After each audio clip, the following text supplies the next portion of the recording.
Dear friends, आज हम देखेंगे इक्विलिब्रियम क्या होती है। उसके बाद है इक्विलिब्रियम की टाइप्स, जिसमें हम देखेंगे फिजिकल और केमिकल इक्विलिब्रियम और होमोजीनस और हेट्रोजीनस इक्विलिब्रियम। तो सबसे पहले देखते हैं इक्विलिब्रियम क्या होती है। इक्विलिब्रियम होती है जब रेट ऑफ फॉरवर्ड और रेट ऑफ रिवर्स बराबर हो जाए। यानी ये ऐसी स्टेज होती है किसी भी रिएक्शन में जब दोनों रेट्स इक्वल हो जाते हैं, रेट ऑफ फॉरवर्ड रिएक्शन और ये rate of forward reaction equal हो जाता है रेट ऑफ रिवर्स रिएक्शन। अगर हम इसको ग्राफिकली देख लें तो यहाँ देखें, एक्स एक्सिस पे हमारे पास टाइम है और वाई एक्सिस पे रेट है।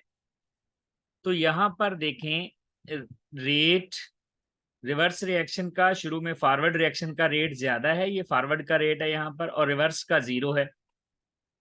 जब रिएक्शन स्टार्ट होगा तो रिवर्स जो रिएक्शन है उसका रेट बढ़ता जाएगा। अल्टीमेटली एक स्टेज ऐसी आएगी जब दोनों के रेट इक्वल हो जाएंगे, यानी फॉरवर्ड रिएक्शन का रेट भी और रिवर्स रिएक्शन का रेट भी जब इक्वल हो जाते हैं, ये हम कहते हैं इक्विलिब्रियम एस्टैब्लिश हो गई। मींस इक्विलिब्रियम पे फॉरवर्ड और रिवर्स रिएक्शन का रेट इक्वल हो जाता है। दूसरी बात, इक्विलिब्रियम एस्टैब्लिश होने के लिए सिस्टम का क्लोज होना जरूरी है। यानी ये ना हो कि रिएक्शन हो रहा है और रिएक्शन में से प्रोडक्ट बाहर निकलते जाएं।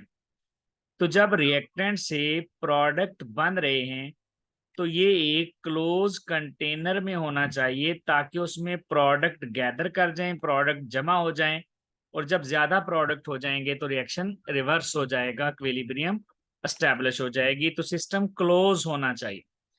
क्लोज सिस्टम वो होता है जिसमें एनर्जी का एक्सचेंज तो हो सकता है लेकिन मैटर का एक्सचेंज नहीं होता। ये दोनों एक्सचेंज हो जाते हैं ओपन सिस्टम में, और कोई भी एक्सचेंज नहीं होता आइसोलेटेड सिस्टम। इसके बाद है गिब्स फ्री एनर्जी की वैल्यू इसमें 0 आनी चाहिए इक्विलिब्रियम पे। और फिर इक्विलिब्रियम किसी भी डायरेक्शन से एस्टैब्लिश हो सकती है, बोथ डायरेक्शन से एस्टैब्लिश हो सकती है। इसके बाद है कि इक्विलिब्रियम पर जाकर जो कॉन्सेंट्रेशंस होती हैं वो कांस्टेंट हो जाती हैं।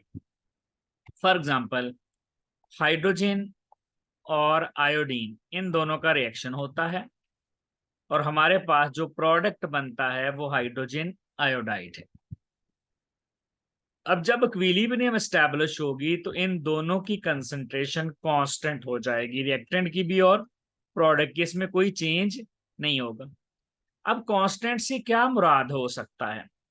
एक तो कांस्टेंट से मुराद हो सकता है कि प्रोडक्ट ज्यादा है रिएक्टेंट से, लेकिन कंसंट्रेशन कांस्टेंट हो गई है। जैसे देखें, शुरू में ये हमारे पास हाइड्रोजन और आयोडीन की कंसंट्रेशन ज्यादा है क्योंकि ये रिएक्टेंट्स हैं दोनों, इनकी कंसंट्रेशन शुरू में ज्यादा है।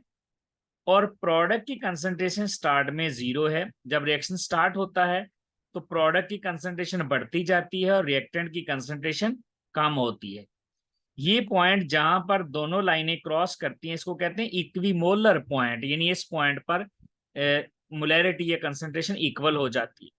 और फिर यहां जाकर देखें, इसके बाद इसमें कोई चेंज नहीं आती, यानी यहां पर जाकर कंसंट्रेशंस कांस्टेंट हो गई हैं, एच आई यानी प्रोडक्ट की और रिएक्टेंट की। अब अगर गौर करें तो इक्विलिब्रियम पर प्रोडक्ट की कंसंट्रेशन ज्यादा है, ये ऊपर है, ये कंसंट्रेशन एक्सेस है, लेकिन रिएक्टेंट की कंसंट्रेशन कम है। तो कांस्टेंट से मुराद एक तो ये हो सकता है, यानी चेंज कोई नहीं आ रही लेकिन प्रोडक्ट की कंसंट्रेशन रिएक्टेंट से ज्यादा। दूसरा है कि इक्विलिब्रियम पर रिएक्टेंट की कंसंट्रेशन ज्यादा हो जाए। यहां पर देखें, रिएक्शन स्टार्ट हुआ, रिएक्टेंट की कंसंट्रेशन बहुत ज्यादा है, प्रोडक्ट की 0 है।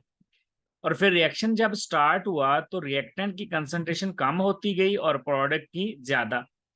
अल्टीमेटली एक स्टेज पर जाकर दोनों की कंसंट्रेशन इक्वल होगी, इसको हम कहते हैं, ये इक्विलिब्रियम एस्टैब्लिश होगी, कांस्टेंट होगी। अब इसमें कोई चेंज नहीं आने वाली। यहाँ पर कंसंट्रेशन इक्वल नहीं हुई, कांस्टेंट हुई है, तो इसका मतलब है अब ये इक्विलिब्रियम स्टैब्लिश होगी। अगर आप गौर करें तो रिएक्टेंट की कंसंट्रेशन अभी भी प्रोडक्ट से बहुत ज्यादा है, यानी थोड़ा सा प्रोडक्ट बना है। तो एक पॉसिबिलिटी ये हो सकती है इक्विलिब्रियम पर कि रिएक्टेंट प्रोडक्ट से ज्यादा हो जाए और दूसरी प्रोडक्ट रिएक्टेंट से। एक तीसरी पॉसिबिलिटी भी हो सकती है कि दोनों की कंसंट्रेशन इक्वल हो जाए इक्विलिब्रियम पर जाकर, जैसा कि यहां पर देखें, यहां पर शुरू में प्रोडक्ट जीरो है, रिएक्टेंट बहुत ज्यादा है, रिएक्शन स्टार्ट हुआ, रिएक्टेंट की कंसंट्रेशन कम हुई, प्रोडक्ट की ज्यादा हुई, और यहां पर जाकर दोनों की कंसंट्रेशन इक्वल हो गई है, तो ये इक्विलिब्रियम एस्टैब्लिश होगी। इसके बाद दोनों की कंसंट्रेशन में कोई चेंज नहीं आई।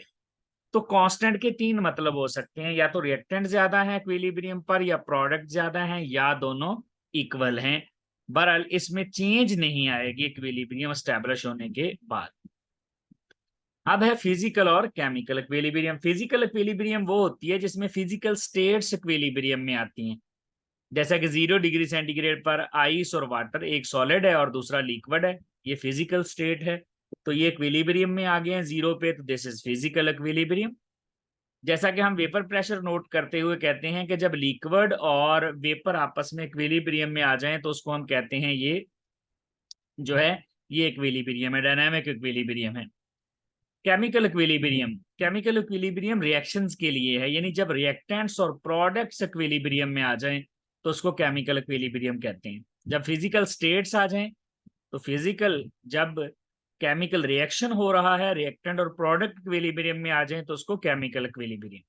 होमोजीनस, होमोजीनस इक्विलिब्रियम होती है जब रिएक्टेंट और प्रोडक्ट की फिजिकल स्टेट सेम हो, यानी ये देखें रिएक्टेंट लिक्विड लिक्विड, रिएक्टेंट दोनों लिक्विड हैं और प्रोडक्ट दोनों भी लिक्विड हैं। अगर रिएक्टेंट और प्रोडक्ट की फिजिकल स्टेट सेम हो तो इसको हम कहते हैं दिस इज होमोजीनस इक्विलिब्रियम। और अगर ये डिफरेंट हो जाए तो फिर हम इसको कहते हैं दिस इज हेट्रोजीनस इक्विलिब्रियम। जैसा कि आप देख सकते हैं रिएक्टेंट सॉलिड है लेकिन प्रोडक्ट सॉलिड भी है और गैस भी है, तो चूंकि रिएक्टेंट और प्रोडक्ट के जो है उनकी फिजिकल स्टेट्स डिफरेंट हैं तो दैट इज वाई इसको हम कहते हैं हेट्रोजीनस इक्विलिब्रियम। इसी तरह इक्विलिब्रियम स्टैटिक भी होती है और डायनामिक। जो हम केमिकल रिएक्शन में इक्विलिब्रियम पढ़ते हैं वो डायनामिक होती है, यानी उसमें रेट इक्वल होते हैं लेकिन जितना रिएक्शन फॉरवर्ड डायरेक्शन में जाता है उतना रिवर्स में भी जाता है, रिएक्शन स्टॉप नहीं होता, चलता रहता है। तो ये था डियर स्टूडेंट्स हमारा पहला लेक्चर केमिकल इक्विलिब्रियम का। Thank you very much.